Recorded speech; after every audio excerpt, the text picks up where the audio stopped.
Assalamualaikum warahmatullahi wabarakatuh.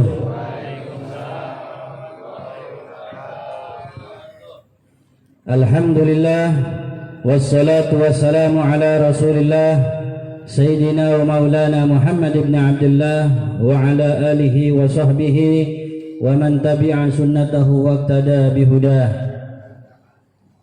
Allahumma salli wa sallim wa barik wa karim wa majid wa azim ala sayyidina wa habibina wa syafi'ina wa qurrati a'yunina wa maulana Muhammad salatan tahabbu lana minhu akmal al-imdad wa fawqa al-murad fi dari dunya wa daril ma'ad wa ala alihi wa sahbihi wa sallim wa barik bi qadri azamati dhatik adada ma'alimta wa zinata ma'alimta wa mil'a ma'alimta amma ba'd.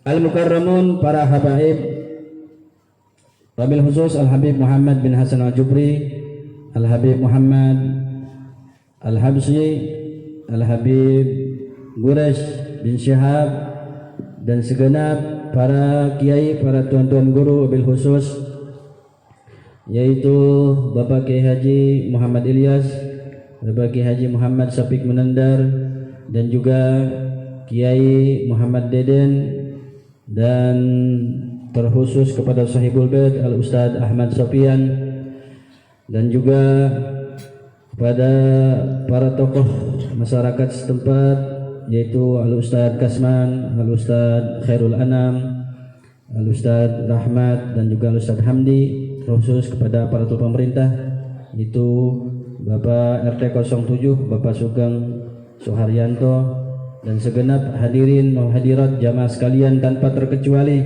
yang insyaallah mudah-mudahan semuanya kita mendapatkan curahan rahmat dan barokah dari Allah Subhanahu wa taala. Amin ya rabbal alamin.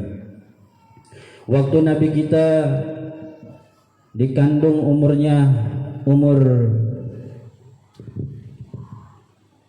yaitu 2 bulan, ayahandanya meninggal dan malaikat ribut meminta kepada Allah. Kalau bahasa kita curhat, bagaimana ini Nabi telah menjadi yatim, bagaimana nasibnya sedangkan masih di dalam kandungan.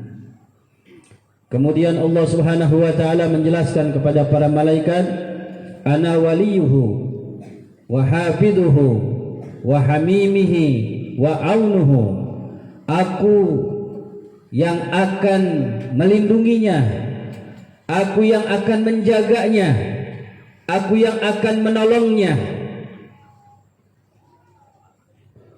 Sallu alaihi wa tabarraku bismih, hendaklah kalian bersolawat kepadanya dan ambillah keberkahan dengan menyebut namanya.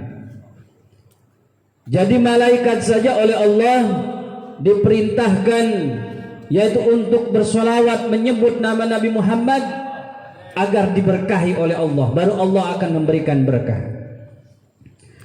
Nah, kita sebagai manusia tentunya yang tidak lepas dari dosa dan salah. Malaikat kan tidak ada salahnya, diciptakan sujud ya sujud, diciptakan ruku ya ruku, dan seterusnya, tidak ada hawa nafsunya. Diminta oleh Allah agar mengambil barokah kepada Nabi Muhammad dengan menyebut namanya. Bagaimana kita manusia? Tentunya lebih diperintahkan lagi oleh Allah di dalam hal apa saja, meminta ampun, meminta hajat, meminta keselamatan hidup di dunia, keselamatan di dalam kubur, keselamatan nanti setelah dibangkitkan dari kubur. Ini diminta oleh Allah agar meminta kepada Allah dengan berwasilah kepada Nabi Muhammad sallallahu alaihi wasallam. Makanya untuk itu para jamaah sekalian, Allah Subhanahu wa taala memberikan yaitu penerimaan tobat, penerimaan segala-galanya harus lewat pintu Nabi Muhammad. Tidak lewat pintu Nabi Muhammad Allah tidak akan pernah menerima. Di dalam Al-Quran Allah menegaskan, qul in kuntum tuhibbunallaha fattabi'uni yuhibbukumullah wa yaghfir lakum dzunubakum wallahu ghafurur rahim. Katakan wahai Nabi Muhammad, jika mereka cinta kepadaku, maka ikutilah aku, cintai aku. Maka kita diminta untuk mencintai daripada Rasulullah sallallahu alaihi wasallam. Makanya lihat di dalam salah satu hadis sahih yang mana yaitu Imam Ibnu Hajar di dalam kitabnya menyebutkan tanda-tanda cinta itu adalah sidqul mahabbah ayyahtara kalama habibihi ala kalami ghairi, yaitu bukti cinta yang sejati itu adalah dia memilih ucapan kekasihnya daripada selain kekasihnya, memilih ucapan kekasihnya, memilih ucapan Nabi Muhammad, memilih ucapan gurunya kalau memang dia punya guru, dia berguru. Ya, sekarang kan banyak orang gampang berguru. Memilih ucapan gurunya selain daripada ucapan selain gurunya. Karena apa? Ini kekasihnya. Karena untuk sampai kepada Allah harus lewat Nabi Muhammad. Untuk sampai kepada Nabi Muhammad ada pintu-pintunya juga, tidak langsung kepada Nabi Muhammad. Kita bersalawat aja kepada Allah, kita minta kepada Allah agar disampaikan kepada Nabi. Kita tidak langsung kepada Nabi. Ya. Kita meminta kepada Allah agar diizinkan sholawat kita ini disampaikan kepada Nabi Muhammad.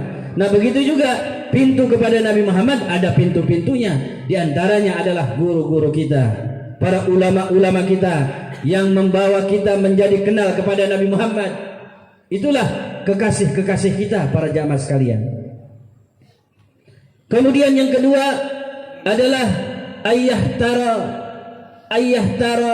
majalasata habibihi ala majalasati ghairih, yaitu kita lebih memilih duduk bersama kekasihnya, yaitu kita lebih duduk untuk Nabi Muhammad, duduk untuk para guru kita, untuk orang-orang yang kita cintai. Buktikan cinta kita para jamaah sekalian.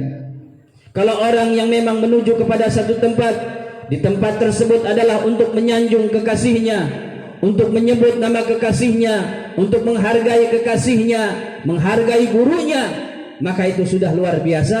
Pada dasarnya dia sedang menuju kepada surga. Sebagaimana di dalam satu keterangan kata ulama menyebutkan man qasada bihi yaqra'u maulidan Nabi sallallahu alaihi wasallam faqad qasada raudatan min riyadil jannah. Barang siapa orang yang menuju kepada satu tempat yang mana tempat tersebut dibacakan maulid Nabi, maka sesungguhnya dia sedang menuju ke taman-taman surga. Dan setelah sampai, dia berada di pintu surga para jamaah sekalian.